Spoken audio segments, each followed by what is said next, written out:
Hello guys, नमस्ते। तो आपका स्वागत है मेरे चैनल पहाड़ी इन न्यूजीलैंड में।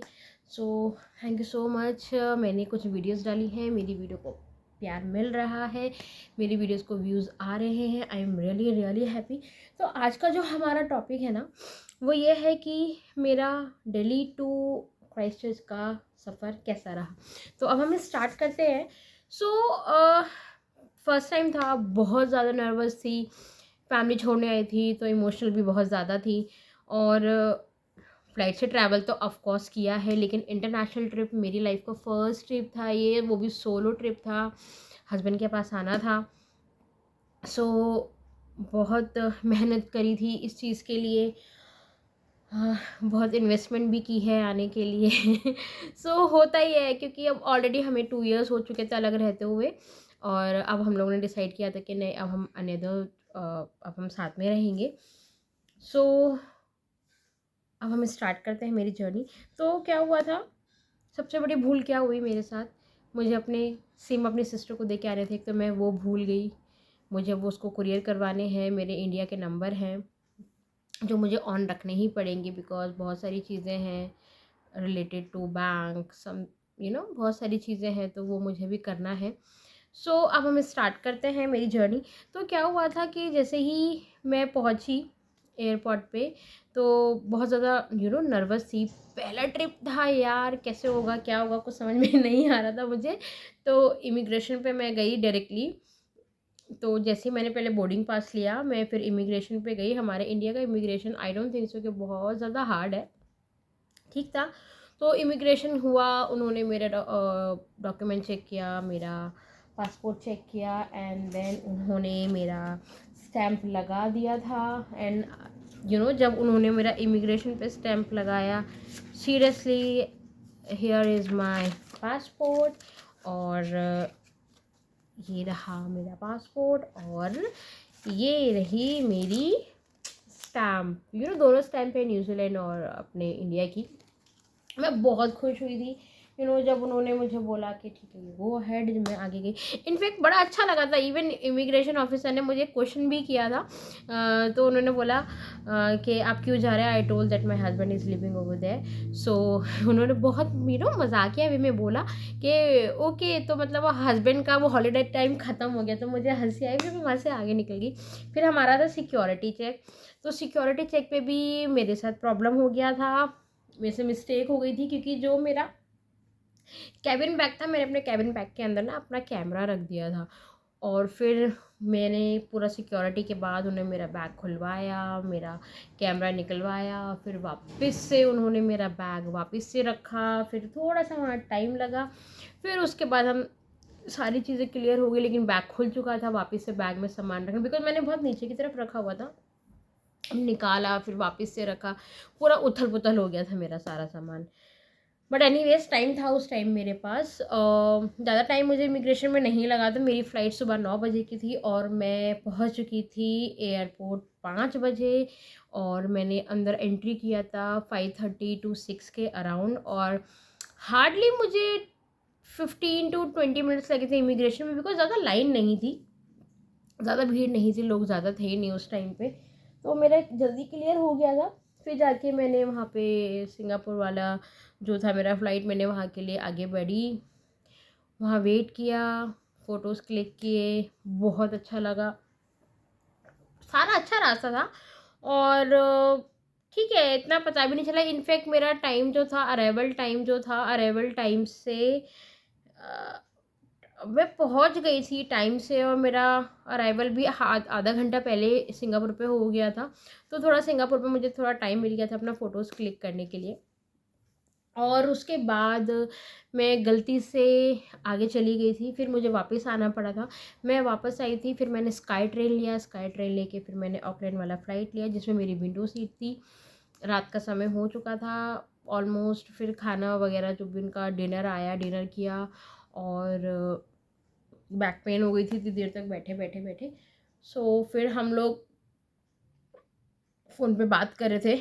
इन फ्लाइट मैंने अपना वाईफ़ाई ऑन किया था, मैंने अपनी फैमिली से इन फ्लाइट में बात किया, वाईफ़ाई ऑन किया। ये अच्छी फैसिलिटी है कि आप अगर चाह रहे हैं, और उस लिटरली मैं उस टाइम पे चाह रही थी मैं अपने ना किसी फैमिली मेम्बर से बात करूँ, फ़ोटोज़ शेयर करूँ, तो मैंने अपनी मदर इन लॉ, अपनी सिस्टर इन लॉ, अपनी मम्मी, अपनी सिस्टर, मैंने सबको बैठ के वहाँ से बातें की, उनको फ़ोटोज़, लाइव फ़ोटोज़ भेजी। वीडियो कॉल्स अलाउड नहीं था, तो मैंने नहीं किया। मैं कर सकती थी लेकिन वो मैंने नहीं किया, वो रूल्स के अगेंस्ट था।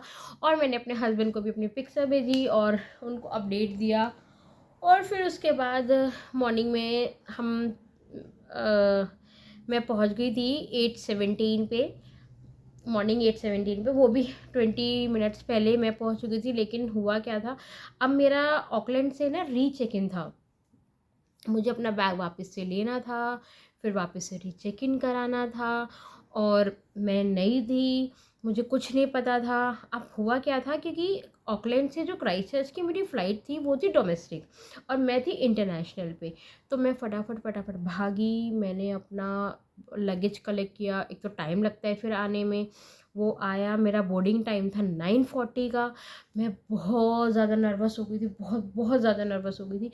और उस नर्वसनेस के चक्कर में जब मैं अपना सामान, जब मैंने ऑकलैंड से लिया था, फिर मैं वहाँ के इमिग्रेशन पे गई। इमिग्रेशन पे उन्होंने मुझसे क्वेश्चंस किए, व्हाई यू केम हियर, आपका पर्पस क्या है, वीज़ा देखा उन्होंने मेरा, एंड देन स्टैंप लगाया। एंड उनका एक डिक्लेरेशन फॉर्म होता है कि आप अपने साथ क्या क्या चीज़ें कैरी कर रहे हो।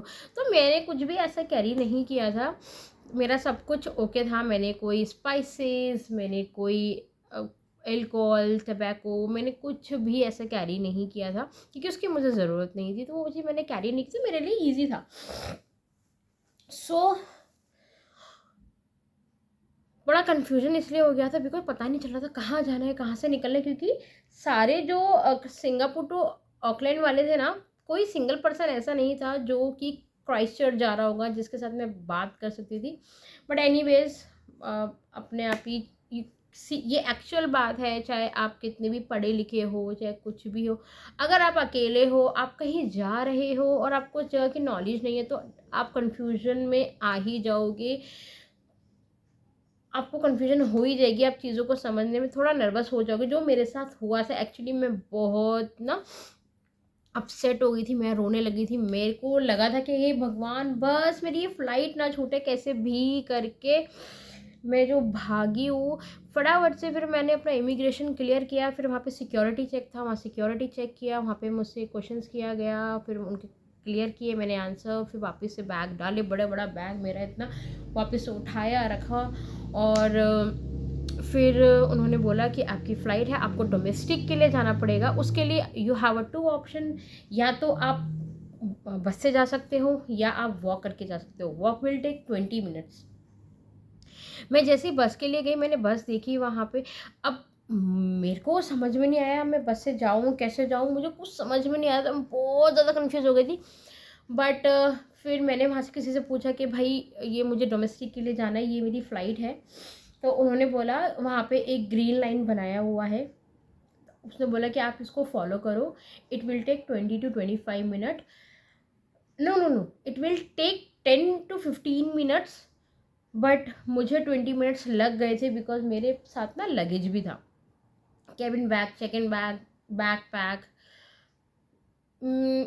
मैं परेशान हो गई थी। मैं अपनी लाइफ में आज तक इतना नहीं भागी हूँ जितना मैं तब भागी थी। ओ माय गॉड, मेरी हालत ना बहुत ज़्यादा ख़राब हो गई थी। मुझे लगा पता नहीं भगवान आज क्या ही होगा। मुझे न्यूजीलैंड, जो मेरी एयर न्यूजीलैंड फ़्लाइट थी, मुझे उसके काउंटर पर जाना था। बोर्डिंग होने में जस्ट 10 मिनट्स लेफ्ट थे। मैं फटाफट से भागी, मैंने वहाँ पे अपना बैग रखा, चेक इन कराया। फिर गेट की वहाँ भी मैं कंफ्यूज हो गई कि कहाँ जाऊँ। बट छोटा सा है, बहुत ज़्यादा बड़ा नहीं है, सीधा सीधा रास्ता था। फटाफट गई, वहाँ भी सिक्योरिटी चेक हुआ। वहाँ तो सामान निकालने की ज़रूरत नहीं थी, बस उन्होंने ट्रॉली दिया, मैंने उसमें अपना ट्रॉली, अपना बैग रखा, अपना बैकपैक रखा और अपना जैकेट भी उतार के उसमें रखा। फिर मेरा फटाफट से वहाँ पे सामान आ गया था। हालांकि वहाँ भी लाइन लगी थी, लेकिन वहाँ प्रोसेस बहुत जल्दी जल्दी जल्दी जल्दी था, तो कोई ऐसा प्रॉब्लम नहीं हुआ। फिर मैं अपने गेट की तरफ भागी। लिटरली मेरा नाम अनाउंस हो गया था because I was the last passenger. मैं भागी, जिस स्पीड में मैं भागी, I was the last person. मैं जैसे ही भागी हूँ, मैं फ़्लाइट में बैठी, मैंने बैठते के साथ ही इतनी लंबी साँस भरी और हनुमान जी का नाम लिया कि बस आज आपने मुझे बचा लिया, वरना कुछ होता कुछ नहीं, बट अननेसेसरी का पैसा खर्च होता है एक्स्ट्रा। वहाँ से मैंने इनफैक्ट फ़्लाइट भी चेक करी थी जब मैं बैठी थी ना, तो उसके मैंने फ़्लाइट चेक करी थी, 9-10 हज़ार रुपये की ticket on the spot. But वही था कि वो वेस्ट ऑफ मनी हो जाता जब मैं इंडिया से इतना दूर करा के मैं आ रही हूँ, तो वाई। बट ये रीचेक इन वाला बहुत सिस्टम ख़राब है। अगर कोई रीचेक इन वाला आ रहा है तो आप ज़रूर ये देखना कि आपका जो ले ओवर हो, अगर रीचेक इन बैग है आपका तो मिनिमम आपका ले ओवर 2.5 से 3 घंटे होना चाहिए। मेरा सिर्फ 1.5 घंटा था, जिसमें कि मुझे आना था, जाना था, बैग उठाना था, भागना था। तो वो बड़ा प्रॉब्लम हुआ। अगर रीचेक इन आपका है तो आप डेफिनेटली देखो कि एटलीस्ट आपका 3 आवर्स का लेओवर होना मैंडेटरी है, जिससे कि आप इजीली आराम से अपने डेस्टिनेशन पे जाओगे, बैग वापस से रीचेक इन कराओगे, शांति से आप बिना टेंशन के सिक्योरिटी भी क्लियर करोगे, आपके दिमाग में कोई टेंशन नहीं होगी। और वेदर मतलब अच्छा खासा वेदर था और मेरे को पसीने पसीने हो गए थे। मैं सच में मेरी लाइफ का ये ना बहुत मतलब खुश भी थी, रो भी रही थी। मैं कहती चला मेरे से हो क्या रहा है, मुझे कुछ समझ में नहीं आ रहा था। बट एनीवेज जैसे भी था, मैं फिर बैठी फ़्लाइट में और उसके बाद फ़्लाइट में वही कॉफ़ी एंड कुकीज़ लिया। और वो सब लेने के बाद हम 1.25 मतलब 1.5 घंटे में मैं क्राइस्ट चर्च पहुँच चुकी थी। और जैसे ही मैं वहाँ एयरपोर्ट पे पहुँची, मैंने इतनी लंबी सांस भरी और मुझे फिर रिलैक्स हुआ कि थैंक गॉड मैं सेफली पहुँच गई। मुझे अपना एक्स्ट्रा पे नहीं करना पड़ा। अगर करना पड़ता तो करना तो पड़ता ही, फिर होता ही क्या, होना में कुछ नहीं था, पेमेंट तो करनी पड़ती, टिकट तो दूसरा लेना पड़ता है, लेकिन वेस्ट ऑफ मनी हो जाता बिकॉज ऑलरेडी इतना एक्सपेंसिव हो चुका है ना इंडिया से यहाँ आने के लिए। तो जर्नी मेरी ऐसी थी, खट्टी मीठी, प्यारी प्यारी, इमोशनल, हैप्पी, बट अच्छा था। मैंने मेरी लाइफ का सोलो ट्रिप किया, फर्स्ट ट्रिप किया, बहुत बहुत अच्छा था। अभी तो बहुत कुछ लाइफ में करना बाकी है। सो टिल देन आप मुझे सपोर्ट करो। मैंने ये चैनल बनाया है और आप मुझे सपोर्ट करोगे, मुझे अच्छा लगेगा। मैं और एनर्जेटिक होके और वीडियोस बना पाऊँगी। मैं फिर अब जल्दी से आपको यहाँ की और वीडियोस मैं दिखाऊँगी। मैं कोशिश करूँगी कि मैं आपको एक्सप्लोर करा सकूँ यहाँ पे बहुत अच्छा अच्छा। और आप मेरी वीडियो को फॉलो करो, मेरे चैनल को सब्सक्राइब करो, मेरी वीडियोस को लाइक करो, आगे फॉरवर्ड करो, मुझे बहुत सारा आप लोग प्यार दो। बस थैंक यू, मैं आप लोगों से इतना ही कहना चाहूँगी। और मेरा ये न्यू चैनल है, इसको प्लीज़ प्लीज़ प्लीज़ आप लोग सपोर्ट करो। मैं कोशिश करूँगी कि आपको मैं अपने चैनल के थ्रू बहुत सारी चीज़ें दिखा पाऊँ, आपको ट्रैवल करा पाऊँ। थैंक यू सो मच इतना सारा प्यार देने के लिए और मेरी शॉर्ट वीडियोस को लाइक करने के लिए। अच्छा खासा रिव्यू मुझे मिल रहा है। Thank you thank you thank you so much.